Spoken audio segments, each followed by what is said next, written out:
Hello, everyone, and welcome back to Those Who Hope. Now, I am very excited to introduce to you our guest. We actually have our first double act today. So we have Matt and Bethan here. Would you like to say hello to everyone? Hello, everyone. Oh, it's so good to have you on here today. Thank you so much for being on the podcast. And I'd love if you could just tell everybody who you are, how do you know each other, and also how do you know me? Hi, everyone. Yeah, so we're Matt and Bethan Sunners, and we're married. So that's how we know each other. I've been married for 13 years, and we've got 3 kids, and we live in Dunstable. And we know you, Kat, through the musical It Is Well With My Soul that I've been involved in for a little while now, since 2023. We met at some point early last year.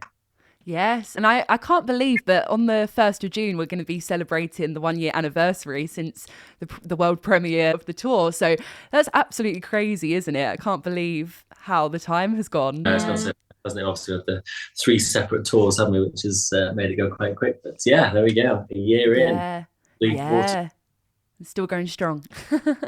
Hopefully. Yeah.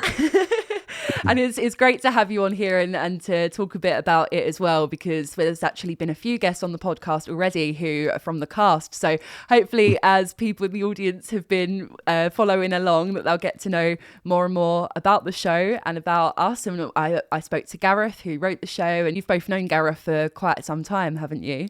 Yeah, so we met at a theatre company called Saltmine Theatre Company back in 2009, and that's where I met Gareth as well. I first met Gareth, I think, in 2008 through that theatre company. And Sarah the same year. Yes, yeah. Yes. And I started dating at the same time as well. Yeah, they didn't. Oh, really? And so that's how both of you met as well, was it? Through Saltmine? Yeah. So would you like to tell us a little bit about that, about how you met? Yeah, go on then. Okay.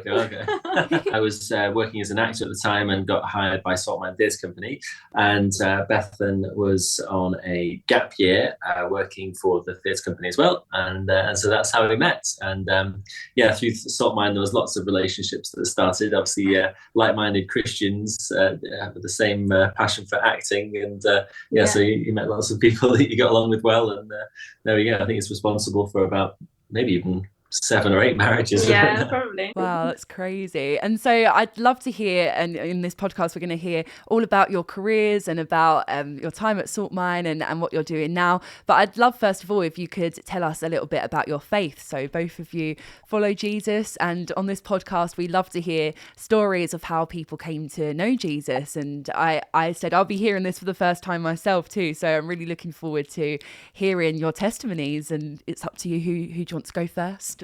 Or you can really test each other and tell each other's if you want. I feel like mine's probably shorter. So you go first. I'll go first. Go on. And then, I guess, I did grow up in a Christian home, and my parents were amazing, and we regularly would sit down and read the Bible together and pray. And that was kind of central in our family, really, which I'm so thankful for now. That is beyond a blessing, really, to just have that foundation and that kind of rock solid rooting, like in God's word and stuff. I grew up there, and then I think I definitely realized that from quite a young age I did have to respond myself to Jesus. Like it wasn't just going along with my parents, even though I think that slips in, kind of piggybacking off your parents' faith a little bit. But I think I did realize when I was kind of 6, 7, 8 ish that I needed to make a decision. And I do remember being at like a Christian conference, I think it was Word Live, and feeling like really excited and about the prospect of chatting to a leader and going and saying, I wanted to ask Jesus to forgive me and follow him, really, and become a follower. And I was thinking about it, it definitely felt like an identity change for me. And like in that moment, it was like everything changed. And I was like, I think there is a definite feeling of like coming home and like God being my home. And so I think that probably happened at quite a young age. And then, like many of us, probably just got kind of swayed by the world and pulled away and distracted from following God and battling kind of feelings of what other people think and wanting to be like everyone else, and not always wanting to stand out. And I think if I could speak to my 15-year-old self again, I'd probably say, like, go for Jesus more, be bolder, take these opportunities, because you're not going to be with these people that you're in school with forever. So kind of run harder for Jesus, because there's just no loss in that situation. So it's only going to be gain, even if there is kind of challenges with that. But yeah, I think I did get distracted a bit in my teenage years, and then kind of when leaving home, I think it was about my A-levels time, and I got really poorly before my A-levels, and so I was like praying that God would help me in my exams, feeling like I wouldn't be able to do any revision, but in the back of my head I was kind of like, how can I come to God, like just wanting things from him when I haven't really been living for him. But as you all know, Kat, like God's grace is amazing, and so totally helped me out in the ways that I needed, and just reminded me of his love and his grace and my identity as his daughter. And then I think when you leave home, that's another time for you to really decide, okay, is this what I'm going to do? Am I going to put this into action? Am I going to get committed to a church, start serving in a church? Am I going to actually read my Bible? Am I going to spend any time in prayer? Am I going to put God as my number one, or am I just going to go away from it? And I think God just gave me a massive hunger actually for him that didn't come from myself. And so I did do those things, and then I did grow closer to God, and that was just amazing. And then on it went.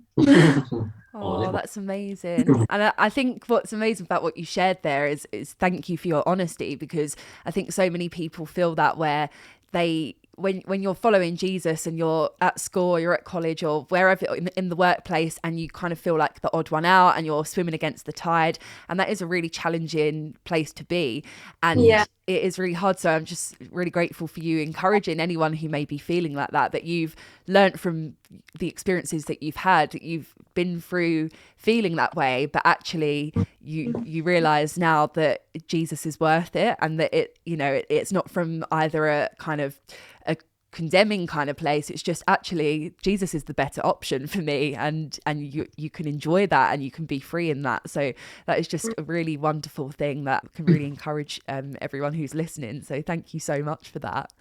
You're welcome. Your turn. Okay, yes. Yeah, very similar a start to Bethan, really. I was fortunate to be taken to a godly church for my childhood years. So I was certainly taught all about Jesus from an early age. I can't remember a time where I didn't, go to church. I didn't always want to go to church as a child, but of course I was taken and learned that. And then again, like Bethan said, it got to a point, some point, I don't know when I was, maybe, I don't know, 11, 12, 13, around that time, maybe, where you start to realize, yes, that you have to, it's actually what you believe rather than what someone else is telling you about. And I did make a genuine commitment to the Lord. I grew up in a Church of England church, and I went through the process that they have of confirmation. A highlight of that really was that it was just a decision by me to commit to the faith and to be prayed for in that moment. And that was really kind of special time, and was involved in a really good youth group, which was fantastic. And that really was a blessing to me through my high school years, and real stable parts of that really loving, homely environment. So I was very, very thankful for that, and for the leaders there that really helped strengthen my faith at that time and just kept me going, really. I didn't feel particularly popular at school and didn't really find my place at school, where I really felt at home at the youth group. But then obviously that came to an end as I get older. As I got to 18, sadly things started to go a bit off the rails then. I kind of ventured out into the big wide world as a immature 18-year-old, and just kind of started to live as I wanted, really, just did whatever felt right. Not that I was ever really that conscious of the decision to turn away from God, but it's just that kind of gradual drift.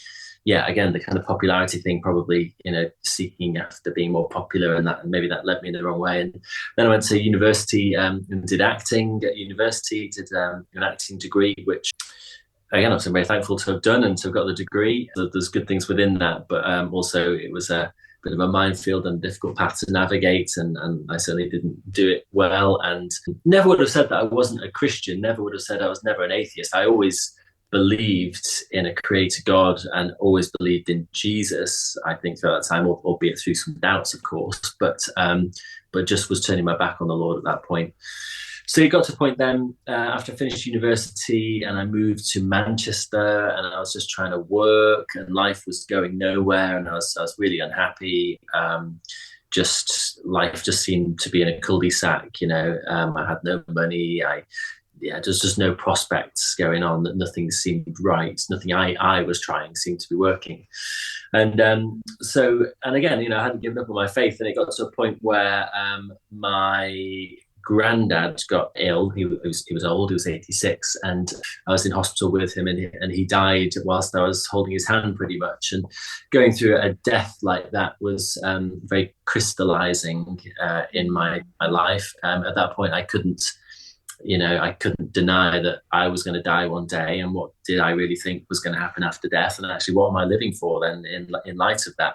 And that, I think the Lord really used that in my life, because I actually came away from that, and very shortly after that I handed in my notice for my apartment in Manchester and was going to move back in with my parents. And I had just one thing: I was going to go to Spring Harvest and do some acting with a Christian theatre company there at Spring Harvest, and that's all I had. And I had that, and I was moving home, and I remember definitely saying to the Lord, okay, Lord, I put my life in your hands. I don't know where you're going to take me, but I'm just going to put it on you. I'm going to go to Spring Harvest, and wherever you want to send me, let's go, And I just did it. I was like, the way I'm doing it isn't working.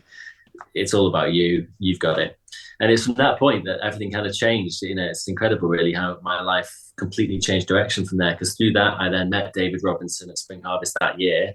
And he offered me an audition for a one-off tour that they were doing. And then that turned into more work with Saltmine. And then I stuck around Saltmine for 4 years in the end. And of course, met Bethan through that. And it's interesting as well, because kind of just after my granddad died, during this process, I'd always wanted to be an airline pilot, as you do. And I tried to do that in 2008, and it hadn't worked out. But then I think the Lord's timing was incredible, really, because obviously we got together, or met each other, and got engaged. And then I tried to be a pilot again. And then actually on our honeymoon, I actually found out that the training organisation would look at me again. And so our life completely changed direction again. Obviously, the Lord brought us together and then sent us off down this aviation path. And it's just incredible what the Lord has done through our lives. And so thankful that, obviously I've got a cool job, which is a blessing and fun, but more importantly that we're walking with the Lord, and we've got a beautiful family, and we've got a great church that really support us in that. And and the Lord gives us lots of opportunity to share him with other people, and not least of which in aviation. And very thankful that I can still do some acting like it as well. And again, to be able to share Jesus through things like that is great. Just incredible. You mentioned before about grace. Incredibly thankful for the grace the Lord has shown me, but very much of a mindset that I just want to honor him with my life and share him with others as faithfully as I can. I make lots of mistakes. I have doubts. I still mess up, but thankful for his love and grace. There we go. Wow. Oh, thank you. That was so amazing to hear. And from knowing both of you, and I can see so evidently the fruits of God in you, like that you and your family, you follow God and you love him so much, and you can just see it in the way that you treat other people and in the way you just shine his light. And when we were doing it as well the first time, I remember being just absolutely amazed by meeting this amazing Christian cast, and just everyone was so full of God's light and full of God's love. And it just blew my mind, and such a blessing to hear about all the journeys that God has taken you on so far, and it's just amazing. And as you said, you both met at Salt Mine in a kind of an acting space, and now you're a pilot, or is that your title, Matt? Or you've recently had a captain as well now, right? Not yet. I'm becoming. You're becoming a captain. Is that allowed to be released into the world? Yeah. Well, that's amazing. That's a recent, you recently qualified to become a captain. So that is absolutely amazing as well. And just another testimony of where God has brought you both. And because today I said I've wanted to have a married couple to come on the podcast and just encourage other people, because I think it's something that a lot of people as Christians want to hear more wisdom about dating, about marriage. And I think it's just really great if we can open up those conversations more and just encourage each other. And of course, you, as you said, you might not be any experts, or it might be not your full-time job giving marriage advice, but you have got a wealth of experience in your marriage. And how long have you both been married, actually? It'll be 14 years, won't it? 14? No, 15. What year are we in now? 24. 13 years this year. I think so, yeah. 13. Yeah. We got married in 2011. Yeah. 2011. It was 14 then. So you lose count after a while. Yeah, it's been a lot of years. That makes me feel, when someone asks me my age, I don't feel that old. But when someone asks me how long we've been married, that makes me feel so old. Anyway. Yeah, well, it's just amazing so I think with all the wisdom that you've got through and all the experience you've got through marriage, I just love if we could encourage people in whatever stage of life they are at to open up those conversations more. And I think one thing that I wanted to ask you is that being married and both being Christians and raising your family, involved in the church and all of those things, I think sometimes we can think of marriage or relationships, and sometimes they can be a distraction from God, and having children too, because it takes up a lot of your time, and it's hard to find that time to be devoted in your personal walk with God when you've got so many people that are also depending on you and that you're kind of all working together. But I think that on the flip side of that, being in a marriage and being in a family, you can actually all be helping together to be encouraging each other in your walk with God. And I'd just love to know, how does that look in your lives? Because I think it's, there could be somebody in a relationship where they're feeling it's a distraction from God, but how can a relationship look in the sense that actually it's really helping you?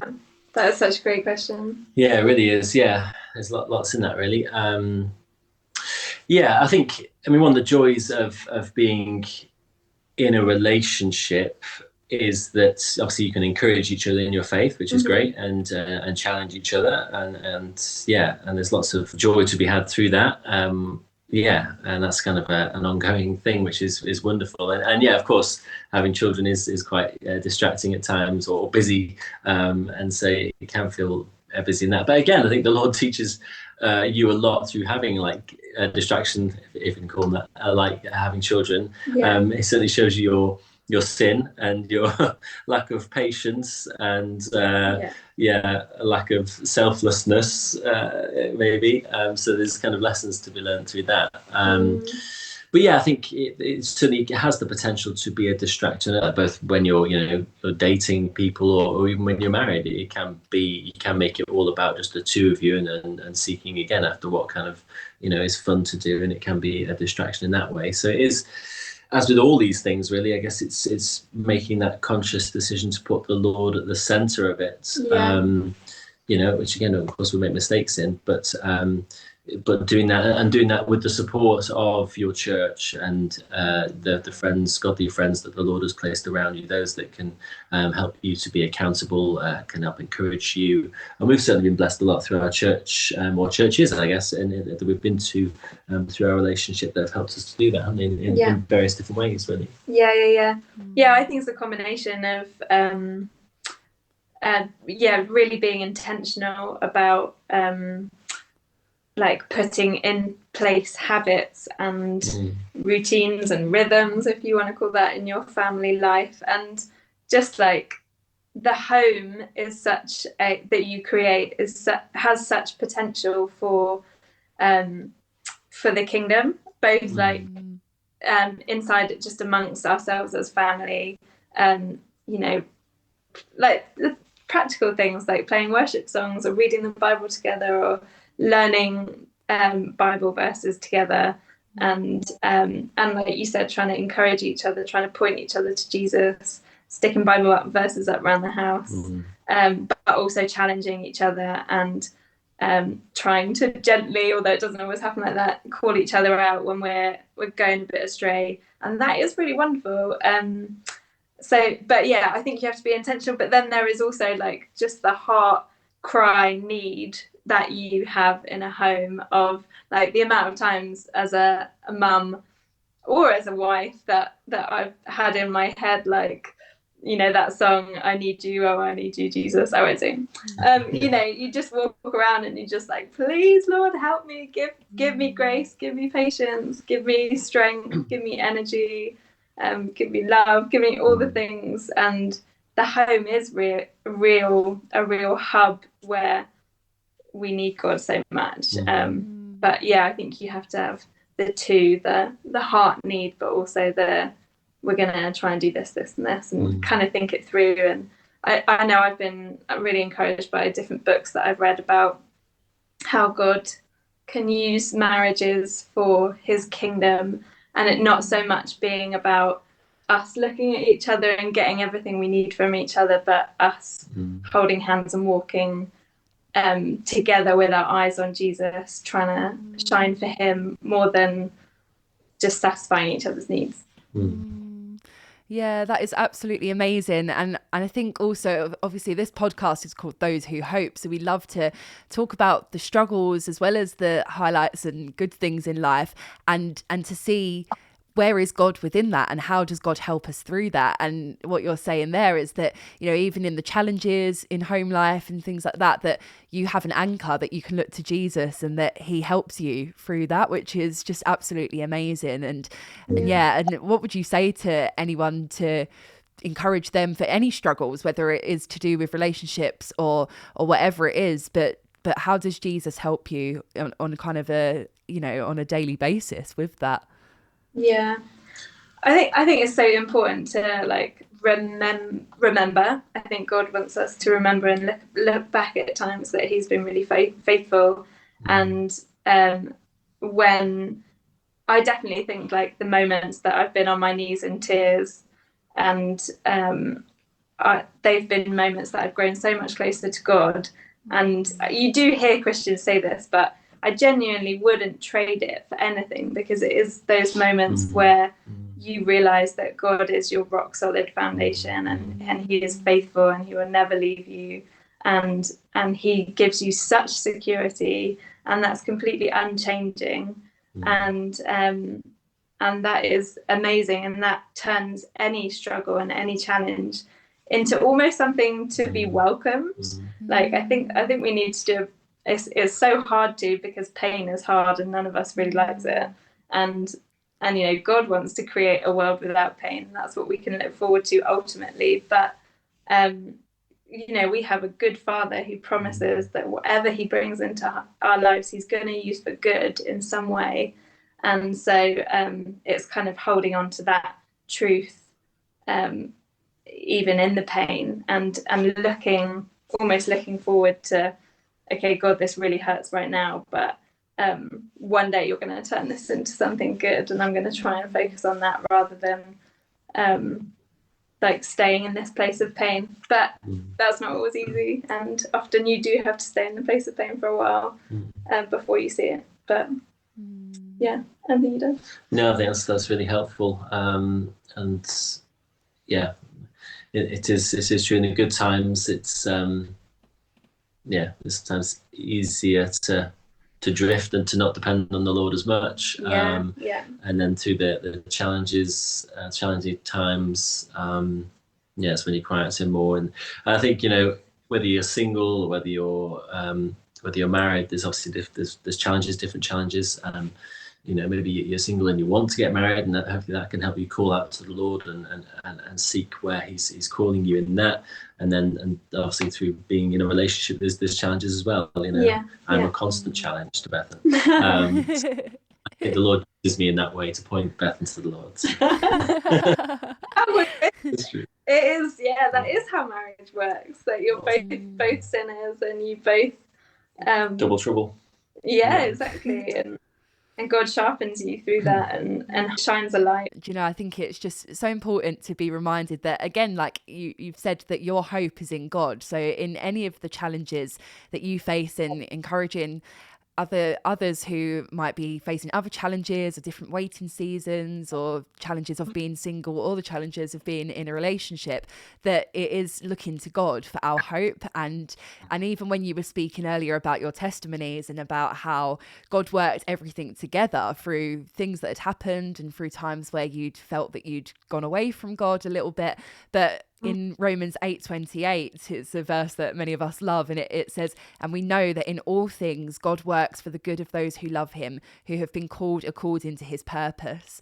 So God will use anything to work it together for our good, called according to his purpose. So it's all within his plan for us, within his will for us, within his Father's heart. And I just think that's amazing, and it's great to hear about how that looks even in your everyday life at home, and even with the things that you've done, and like what you said, Matt, in your testimony about that you went to Spring Harvest and that's all you knew that was going to happen, but you were praying about it, you were asking God to lead you, and then he really did, and then the rest is history. So it is just amazing how God uses those things. And we've spoken about how God will use pain, even pain he will use to make things work for our good. And that doesn't mean that he causes painful or wrong things to happen, but he will take anything and use it, which I just think is absolutely amazing about our God, that in any situation we can have hope because he can turn it for our good and he can work it for good. So thank you so much for sharing that. And we are going to move on in a second to a Q&A section, because we have some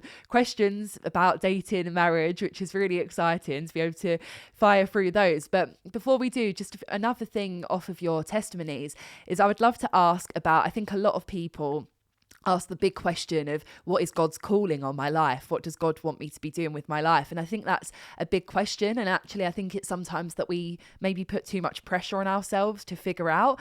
But through all the experiences you've had with different careers for both of you, and different stages in your life, and single seasons, and then meeting each other, and the whole 13 years of your marriage, I just love to know, what have you learned about figuring out where God has placed you and figuring out how to live out his calling on your life? It's a really good question. I think it's something I have reflected on more recently, in a way, really, maybe in kind of finding myself in more of a career position, let's say now, in terms of looking at job. Whereas before, when I was younger, you were seeking, what career or what job you're going to be doing, or different acting jobs. Whereas now I find myself maybe in a more, at the moment at least, stable work position.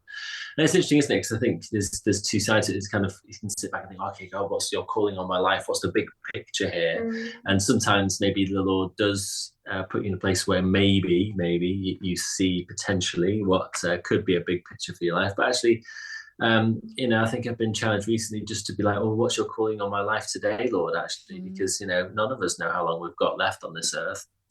And having a nice career could be good, but I could die today. And then, my 20 years of pension contributions isn't really worth it.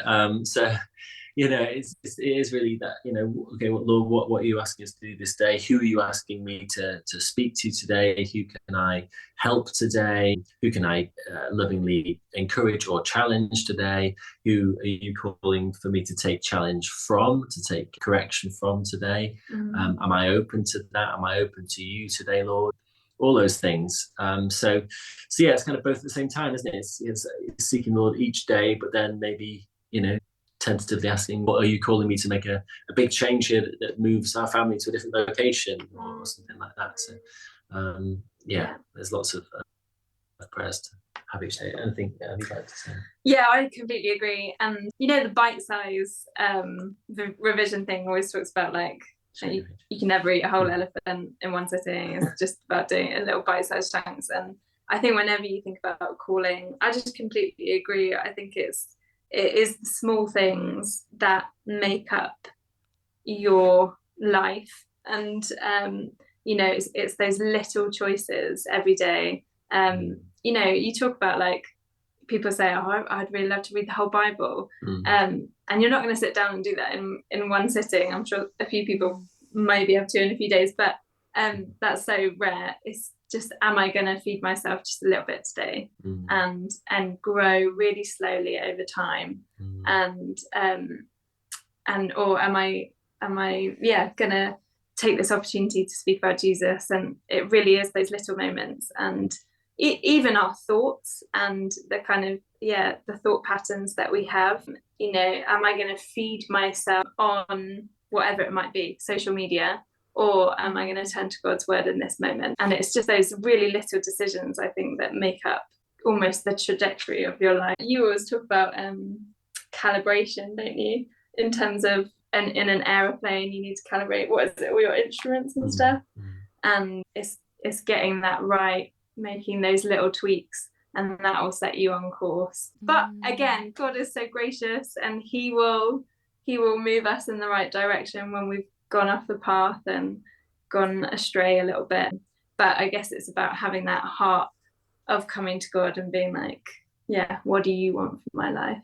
I think that fits into lots about relationships and marriage and motherhood, in terms of priorities, and where am I putting God in the priorities of my life.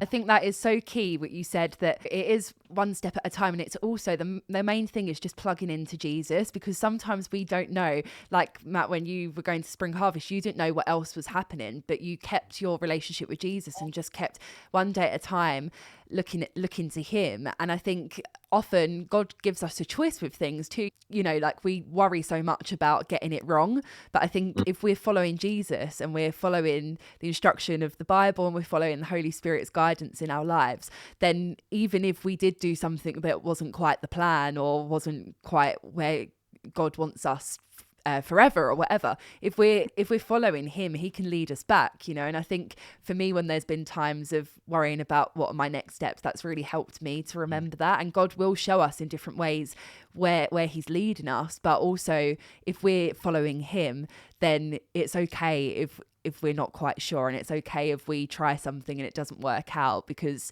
God's got us. And something that really stuck out to me, actually working with you, Matt, in it as well, is I feel like you always bring a real peace to the rehearsal room, because for me, I can struggle with perfectionism and stuff like that. And as a cast, I think we've all worked so hard to produce a really high standard show, and that's really important to us. But also what's important is putting it into God's hands and to not put such pressure on ourselves. And I think we can apply the same thing in life with working out God's calling, working out our next steps, of just surrendering to him. And what would you say helps you with that, both in work as an actor, and also I'm sure that it's the same with other things too, just that attitude of bringing peace into the situation rather than perfectionism? I think for me, it's not trying to do it on your own in every sense of the word, obviously seeking God in it, but also through the support of the church and through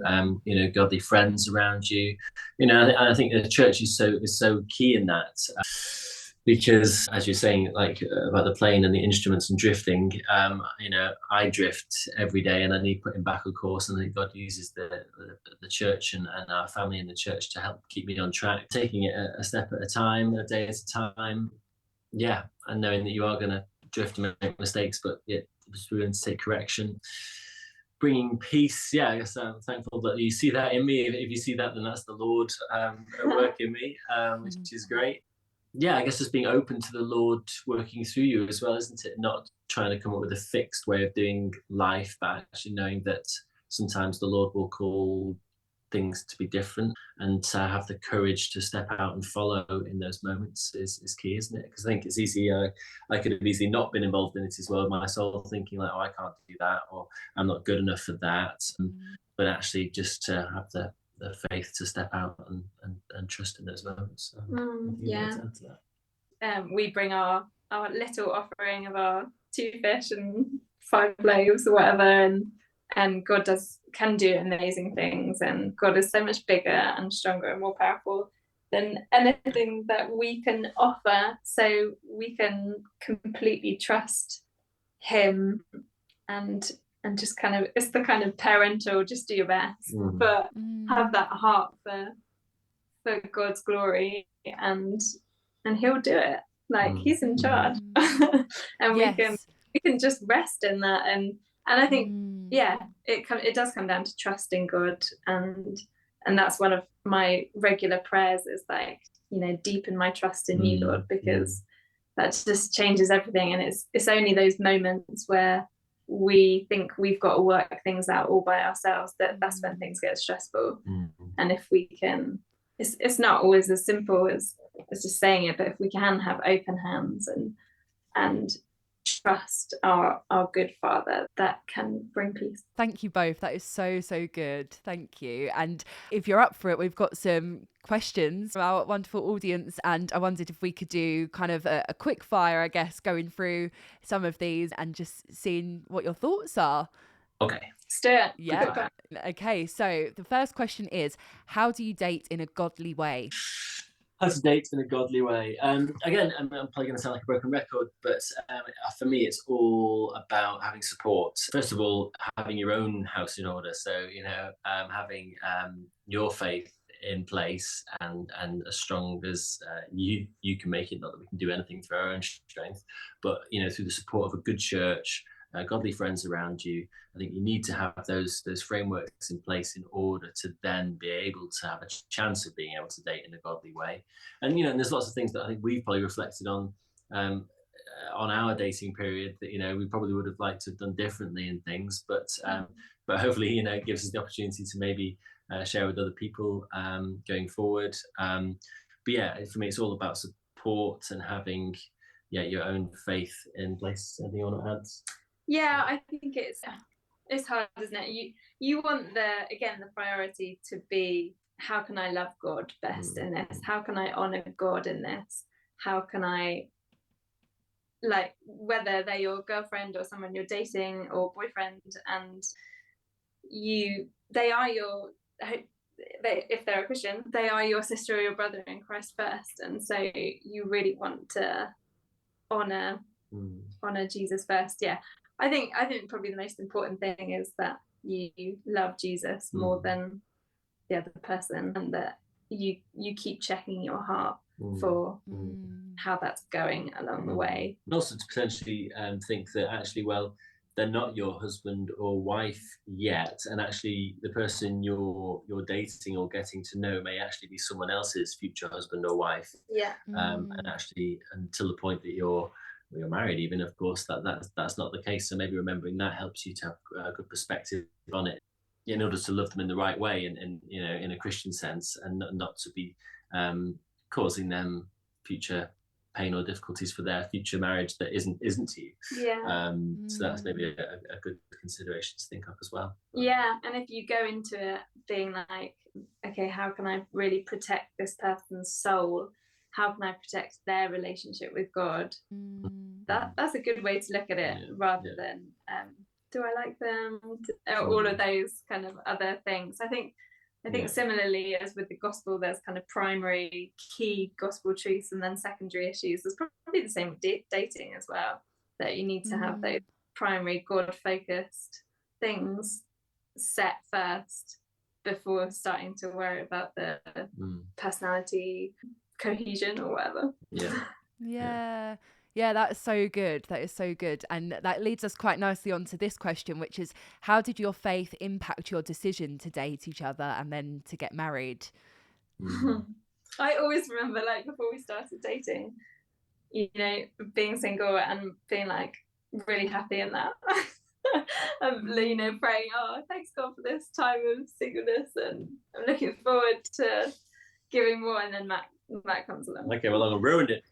I definitely wasn't looking. Yeah, I mean, thankfully, I was certainly on a journey back to having a stronger faith at that time. It was quite in its infancy, I guess, in those early days. So that wasn't maybe ideal, but I think early on we both saw that we both shared the faith. Okay, maybe we're in slightly different places with that, but the core was in the right place, and I think that was the only way in which we could proceed. We were well, I was physically a bit older, but mentally young, and Bethan was mentally older but physically young. So anyway, what's the point I'm trying to make? We were both not as mature as we are today. There we go. So it's all a learning process, and you're going to make mistakes, but having the support and support around you and a good faith basis is key. I think one of the verses we keep coming back to is like that one which says, "Commit your way to the Lord, and He will make your path straight." And I think that's probably a key one in dating, in terms of we were constantly praying, "Is this right? Please end this if this is not your will, God."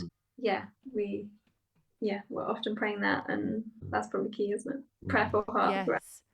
Yeah, keep chatting to God about it, and also support around you too, good Christians that can that speak into that. And that is so good. And you spoke there about when you were single before meeting Matt, and that was actually a season that you could really enjoy. And I think that's something that I'd love for us to speak into, because I think some people just really struggle with the single seasons, and really and for some people that can be a really long and hard season. And as I've said on this podcast before, for some people that isn't just a season, that is their whole life of singleness, and there's challenges with being single and also with being married. But I'm aware that people have asked specific questions. So somebody asked, how do you meet a Christian partner? So I'd love if you could answer that, but alongside that, just kind of offer some encouragement to people who are in that waiting season.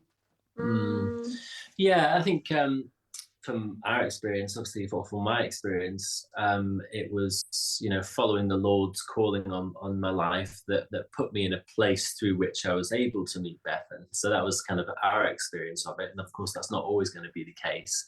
But I think maybe there's, if the Lord is calling you to a relationship, and that's maybe a way that He can do it. If you're courageous in following His calling, then maybe it puts you in a place where you meet like-minded people, and then maybe that happens. And being bold as well. I think sometimes it's okay to step out and seek these things in an appropriate, godly way. Again, with the accountability of good friends with you to keep you safe in that way, whether it's going to online Christian dating websites and things like that. There's lots of kind of ways in which you can meet people. Of course, the problem is what you do with people when you meet them and how to proceed with that. But also, the singleness thing, it's kind of difficult for me to speak on that. But I think the Lord knew that I needed help, so He gave me a godly wife. What would you like to say? Yeah, I think it is hard. And I mean, obviously, I think it comes down to the fact that Jesus is enough.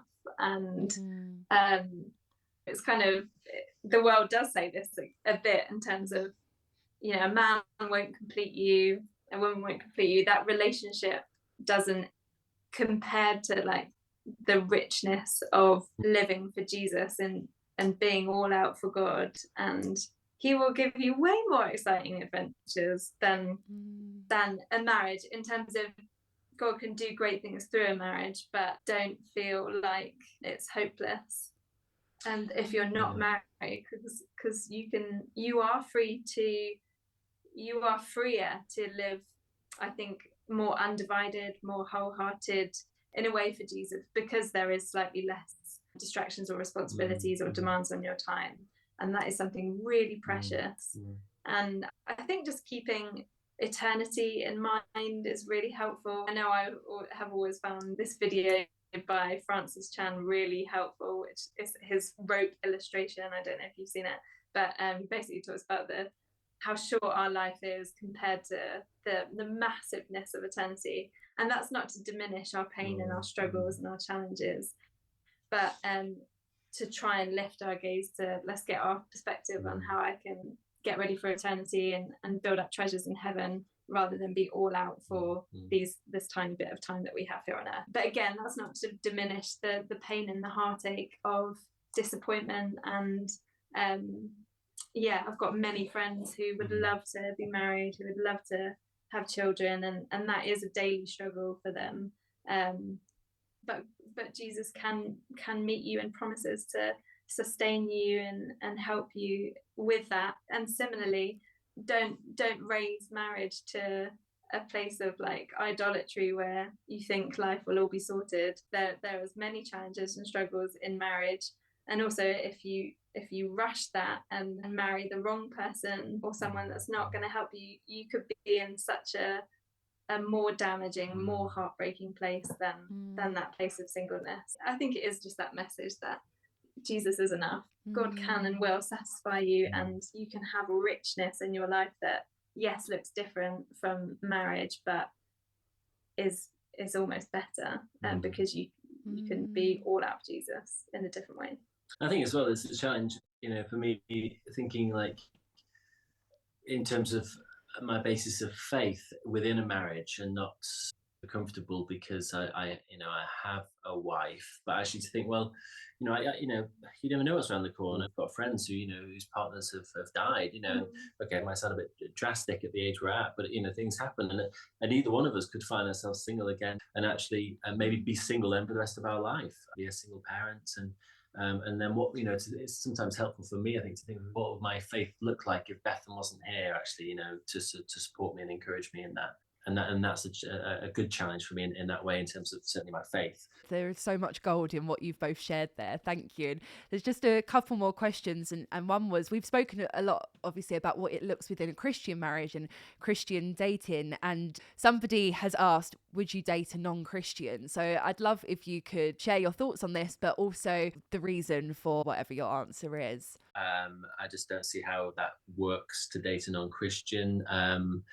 I think, if they're like someone who's like, thinking, maybe I could believe there, and you think, okay, well, I'll get in the relationship and I can help them. I think that's not really helpful for them, because I think they've got to find the Lord on their own 2 feet, and then you can come together.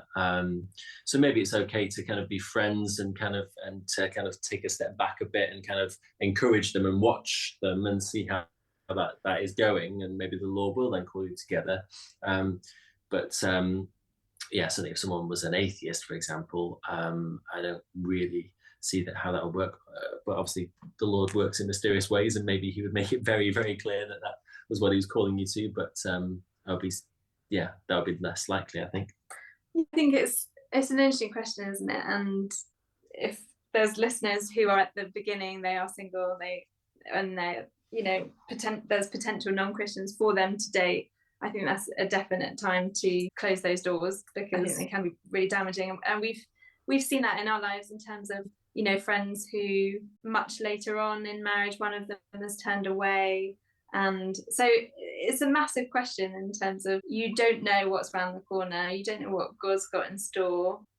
I think, you just have to be as wise and just soak yourself in God's word and stick to his commands at the beginning, because if you don't do that in the beginning, there's just many ways to go astray, and many potential heartbreak. I think it is a really hard one, and again, there's a lot of because I think people have a lot of struggles with these kind of subjects, and it's hard as we're just kind of quickly firing through the questions. But just as you said, in the Bible, we believe that it does instruct us to be equally yoked, and that is the same in relationships, to be with somebody who also has a relationship with God and wants to encourage you in your relationship with God. We know that God doesn't do that just to restrict us. It's because it's for our benefit, and it's not for just because God feels like it. It's because he actually wants the best for us. He's not thinking about himself, he's thinking about us. So I hope that from this episode and from the conversations we've had, that can encourage anyone who's listening and grappling with these kind of things, that this is the fruits of a Christian marriage, and this is how it might look different to if it was the other way round. So thank you so much for sharing that. And we do have just one more question, which I hope this kind of covers lots of different stages within relationships, because they've asked from your story, what was the transition from dating to engagement like, and then the transition from engagement to marriage? And somebody else asked, what were the challenges in being newlyweds? So obviously you've been through a lot of seasons within your relationship, and could probably be a whole episode in itself to talk about these things. But I just love to know, basically, through the different stages of your relationship, from choosing to date, then choosing to get engaged, getting married, the start of marriage, and obviously then you've had children. Just through all of that, what has it been like going through the different stages, and how can you speak into that? Yeah, it's a really good question. Again, there's just lots of different stages. You've touched on a few there, kind of dating, engagement, marriage, or newlyweds. But actually, they continue. We find that there's seasons constantly every month of our marriage, and there's different things that come up, things from the past, things from the present, that you continue having to work through, having children. But yeah, that will continue, and God willing, maybe we've still got many years of working through different things and different seasons ahead of us. But yeah, I think dating and engagement will look different for every relationship. Maybe the dating thing, maybe you can make a bit more consistently kind of supported through a good Christian church and friends and all that. But maybe the engagement period especially will look different. Ours was more logistically led. Once we decided to get engaged and get married, we couldn't get married until Bethan's university year had finished. So we had that kind of fixed period. Whereas I know for some other people, maybe it happens a bit faster.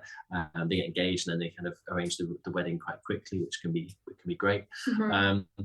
So yeah, it's just best how you best kind of manage those times, really. And there's different challenges, obviously, when you're dating, and then when you're engaged, there's certainly different challenges, and you've got to be very careful.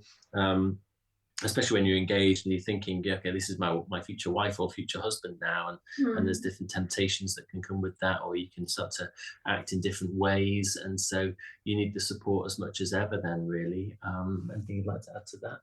I think I remember engagement probably being quite scary in terms of, we've kind of half committed. I do remember feeling like I'm not a big fan of this. I'm as in, I'm more a fan of being like all in, like, whereas that in between, that potential, I think probably I can be quite indecisive sometimes. You still cancel. Yeah, exactly. You still have got the options cancel, so you've constantly got those, is this right, Lord? And that's okay, I think, to continue to consider that, because maybe that is giving you the time to And I remember being quite but this is a bit of a pattern with me. I was quite pessimistic about marriage, or like first year of marriage, just because you do hear some people say it's really hard, like adaptation, and you're just kind of learning to live with each other, and there's lots that you find out about each other. And I remember being very like pleasantly surprised, like, it's not as bad as I was expecting. But like, yeah, that's similar for me with like children as well. I was probably pessimistic about that, and then was like, this is cool. I think it's really important not to freak out, because it's very easy, I think, both when you're single or when you've got married, to get a bit panicky. I think for me, when I was single, I did panic a lot. I'm never going to get married. I'm never going to, and that became such a thing in my life. And then maybe being married, you can feel panicky, thinking like, this is really, how's this going to work? And we're just committed for the rest of our lives, and what we've made the wrong choice, and I can't get out of it, and so you can feel panic in that. But I actually think God so often is just like, just calm down, take a breath. Yes. Just listen to me, and actually, marriage will be hard work, and you will have to work at it, and there will be difficult seasons, and you will make mistakes. But actually, you're just going to have to stick close to the Lord and put in the work. And actually, whoever you end up marrying, eventually, that initial attraction changes. It's not fresh anymore. It's there's a beauty in that maturity, but there's also challenges within that. And yeah, it's about kind of not panicking, but working at it and being humble and taking advice from others, doing what you need to do to protect your marriage is definitely key. Yeah, and obviously, like, boundaries for not having sex is something that you do need to think really carefully about and be really intentional about, and before marriage. And we definitely didn't do that perfectly, but again, that's where the support of other people can come in really helpful. And a massive thing, I think, is having, well, obviously you weren't single and couple friends, but couples in your life who can pour really good, helpful things in, rather than any comparisons. You want to be aspiring to spiritually mature couples rather than not. We were really blessed, weren't we, to have a fantastic Christian couple, Gus and Jane, at our church in Birmingham, who were both able to kind of show us what godly marriage looks like, but also able to kind of guide us in preparation to be married. And that was such a blessing to us at that time. And I think, it's interesting. Obviously, you can have a good Christian friend who's single who can help you, but they may not be able to challenge you and keep you accountable in the same way as a married person who's a little bit more mature could, because they've been there and done that and know what you're facing. And I think with everything you've shared there, it's the importance again of plugging into God and also having good support around you, isn't it? As you spoke about, God doesn't want us to panic, and so it's not from a place of fear or panic, but also in, for example, like the engagement period, or when you're deciding if somebody is going to be the person that you're going to spend the rest of your life with. That is obviously one of the biggest decisions you're ever going to make, because you're going into marriage with the intention to be with that person forever.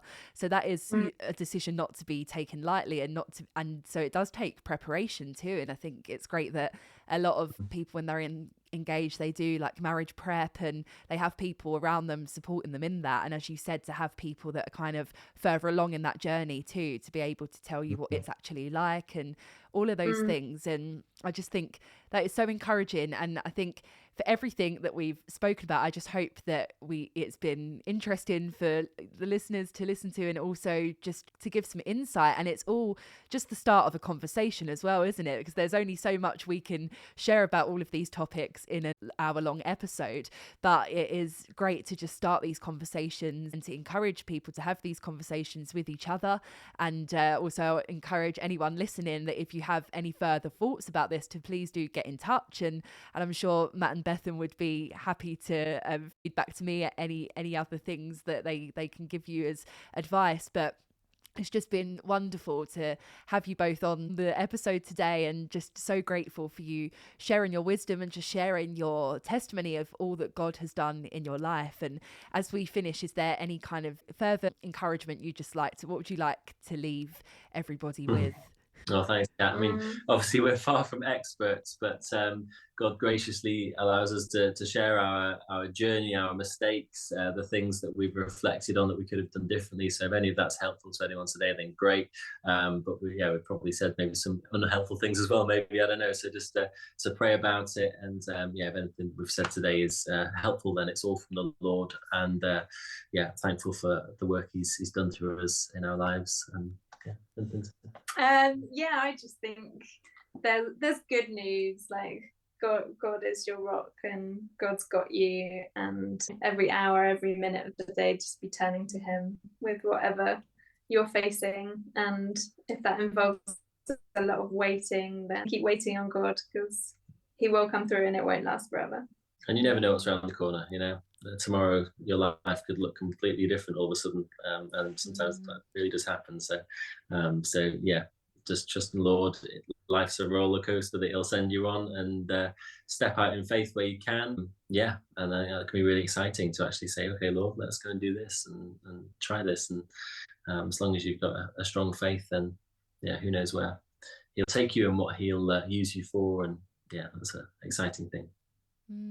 Oh, that is amazing. Thank you so much, both of you, for all the encouragement that you've given today, and just sharing God's Father heart too. And all of the things that we've said about kind of do's and don'ts are all from a place of what's best for us rather than rules too. And I think that's just so great that you've shown that all the things that you have done in following what God has asked of you is things that you're happy that you've done, because it's made your life better. And I just think that's really amazing, and just so grateful for you both coming on. So thank you so much, and I hope you enjoy the rest of your day.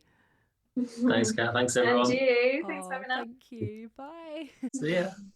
Thank you so much for listening to today's episode. I really hope that it's been a blessing to you, and my prayer is that you will know there is so much hope for you. So hold on to that hope.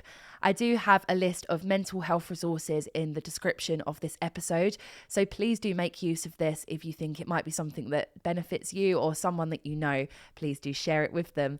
Also, I'd love if you could support me as I spread the word of this podcast by subscribing, liking and commenting on YouTube, and by leaving a rating and a review on Spotify, and also engaging with me through the Q&A section. This would really help me to spread the word and to spread the hope. I'll see you next Monday for another episode. Thank you so much once again. God bless you all. Bye.